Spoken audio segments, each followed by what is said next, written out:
هذا سبيل الله قد وضحت أعلامه من فوقه نور يمضي عليه المؤمنون به درب الهدى بالقوم معمور. هو صحيح البخاري واسمه الجامع الصحيح المسند من حديث رسول الله صلى الله عليه وسلم وسنته. وعلموا من تقدرون على تعليمه والكل مأجور.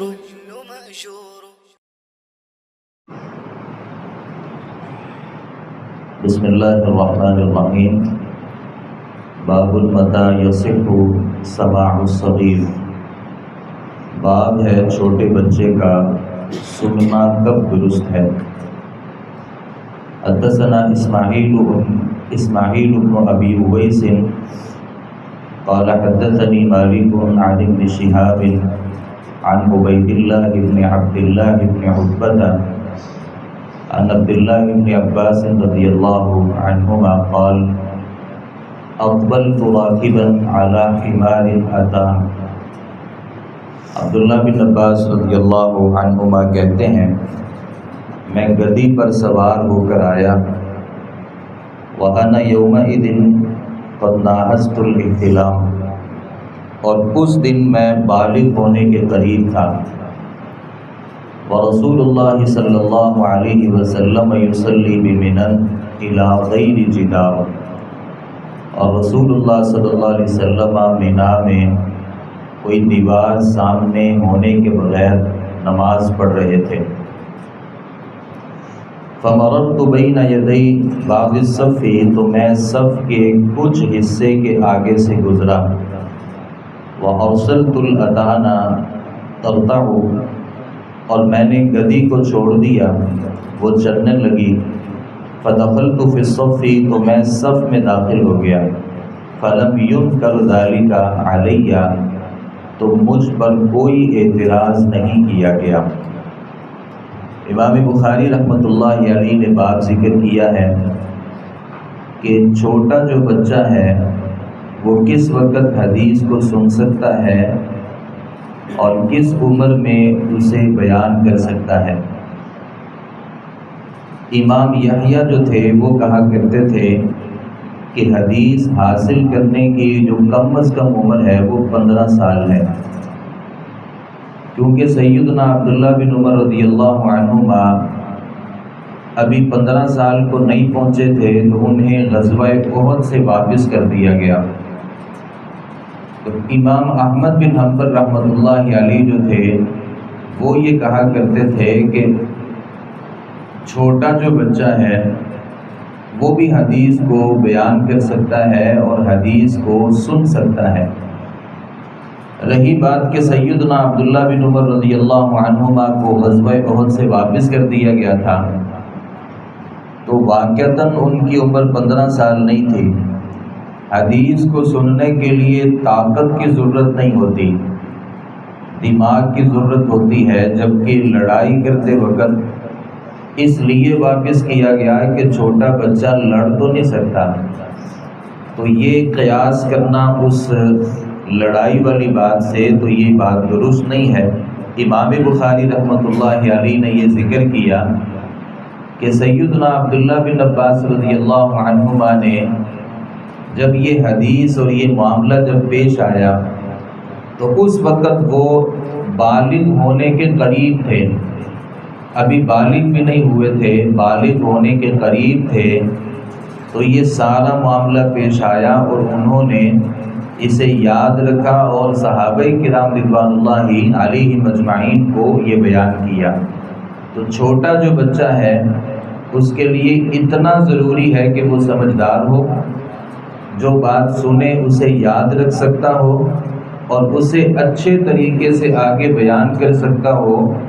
تو اسے حدیث کو سننے کی بھی اجازت ہے اور حدیث کو بیان کرنے کی بھی اجازت ہے. جن لوگوں نے یہ شرطیں بنا رکھی ہیں کہ نہ تو چھوٹا بچہ نماز پڑھا سکتا ہے اور نہ ہی چھوٹا بچہ کسی حدیث کی مجلس میں جا کر کے بیٹھ سکتا ہے، تو یہ باتیں جو ہیں یہ ان روایات کے خلاف ہیں. اس روایت میں دوسرا ایک مسئلہ ہے کہ عبداللہ بن عباس رضی اللہ عنہما کہتے ہیں کہ میں جو گدھا ہوتا ہے اس کی مؤنث اتان ہے یعنی گدی، اس کے اوپر سوار تھا اور نبی اکرم صلی اللہ علیہ وسلم نماز پڑھ رہے تھے۔ آپ صلی اللہ علیہ وسلم سے جو اگلی جگہ تھی وہاں کوئی دیوار نہیں تھی، یعنی نبی صلی اللہ علیہ وسلم بغیر دیوار کے نماز پڑھ رہے تھے۔ تو میں اس گدی کے اوپر سوار ہو کر کے آیا اور وہ سامنے سے گزرنے لگی اور میں بھی پیچھے صف میں آ کے کھڑا ہو گیا۔ تو اگرچہ اس روایت میں اس بات کی وضاحت نہیں ہے کہ نبی اکرم صلی اللہ علیہ وسلم سترے کے بغیر نماز نہیں پڑھا کرتے تھے۔ حدیث میں آتا ہے لا تصلی الا الی سترہ، سترے کے بغیر نماز نہیں پڑھو گی، یعنی سترہ سامنے ہوگا تو نماز پڑھنی چاہیے۔ تو اس حدیث میں یہ ہے کہ آپ بغیر کسی دیوار کے نماز پڑھ رہے تھے۔ تو دوسری روایات سے یہ بات سمجھ میں آتی ہے کہ اگرچہ آپ کے سامنے کوئی دیوار نہیں تھی لیکن کوئی ایسی آپ نے برچی گاڑ لی تھی یا کوئی ایسی چیز آپ نے سامنے رکھ لی تھی جو دیوار کا کام کر کے آپ کے لیے سترے کو مہیا کر رہی تھی۔ تو رہی بات کہ امام کے سامنے جب سترہ ہوگا تو سترۃ الامام سترۃ لمن خلفہ، پیچھے والے بندوں کے لیے بھی وہی سترہ کفایت کر جائے گا۔ تو اب چونکہ امام کے سامنے کوئی چیز موجود تھی اور جو پیچھے لوگ کھڑے تھے انہیں ظاہر سترے کی ضرورت نہیں تھی، تو جو گدھا تھا یا گدھی تھی وہ سامنے سے گزر بھی جائے، اور خود عبداللہ بن عباس رضی اللہ عنہما جو تھے وہ بھی اس صف کے کچھ حصے سے آگے سے گزر کے وہ اس میں شامل ہو گئے۔ تو عبداللہ بن عباس کہتے ہیں میرے اوپر کسی نے اعتراض نہیں کیا، اور اعتراض کرنا بنتا بھی نہیں تھا کیونکہ امام کا سترہ تھا تو پیچھے والے لوگوں کے لیے بھی وہ سترہ کفایت کر رہا تھا۔ تو وہ بھی گزر گئے اور جو اتان تھی وہ بھی سامنے سے گزر گئی۔ تو صحابہ کرام رضوان اللہ علیہم مجمعین نے اس کے اوپر کسی قسم کا کوئی اعتراض نہیں کیا، مطلب یہ ان کا عمل درست تھا۔ تو جب یہ انہوں نے اس مسئلے کو بیان کیا اس وقت ان کی جو عمر تھی وہ ابھی بالغ نہیں ہوئے تھے، ابھی چھوٹے تھے۔ اگلی جو حدیث ہے اس میں اس سے بھی زیادہ صراحت موجود ہے۔ سیدنا محمود بن ربیع رحمۃ اللہ علیہ کہتے ہیں رضی اللہ عنہ کہتے ہیں عقلت من النبی صلی اللہ علیہ وسلم، میں نے ایک بات یاد رکھی ہے نبی اکرم صلی اللہ علیہ وسلم سے، وہ یہ کہ آپ نے ڈول کلی کی اور جو آپ نے ایک ڈول سے میرے چہرے کے اوپر پھینکی تھی، اور میں وَأَنَا ابْنُ 5 سِنِينَ، اور میں اس وقت 5 سال کا تھا۔ یعنی محمود بن ربیع رضی اللہ عنہ کہتے ہیں کہ نبی اکرم صلی اللہ علیہ وسلم نے کلی کی، آپ کے سامنے ایک ڈول تھا اور اس ڈول سے آپ نے کلی کی، اور جو وہ پانی تھا نا وہ میرے چہرے کے اوپر آپ صلی اللہ علیہ وسلم نے پھینکا، اور اس وقت میری عمر صرف 5 برس تھی۔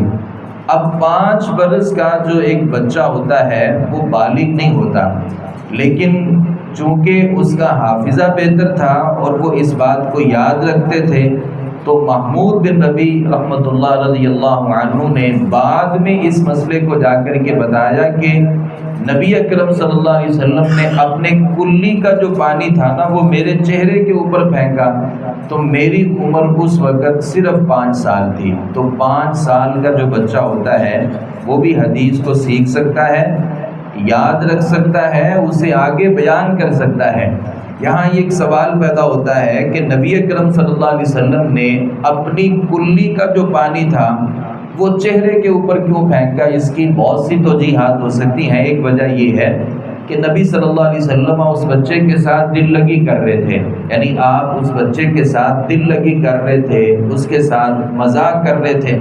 ایک یہ بھی وجہ ہو سکتی ہے کہ نبی صلی اللہ علیہ وسلم نے اپنا جو لعاب تھا نا وہ ان کے چہرے پر پھینکا یا ملا، کیونکہ اس سے برکت حاصل ہوتی ہے کہ نبی صلی اللہ علیہ وسلم کا جو لعاب دہن تھا، ہمیں اس بات کا علم ہے کہ حدیبیہ کے موقع پر حدیبیہ کے کنویں میں کلی کرنے سے جو اس میں اس کا جو پانی تھا وہ زیادہ ہو گیا تھا۔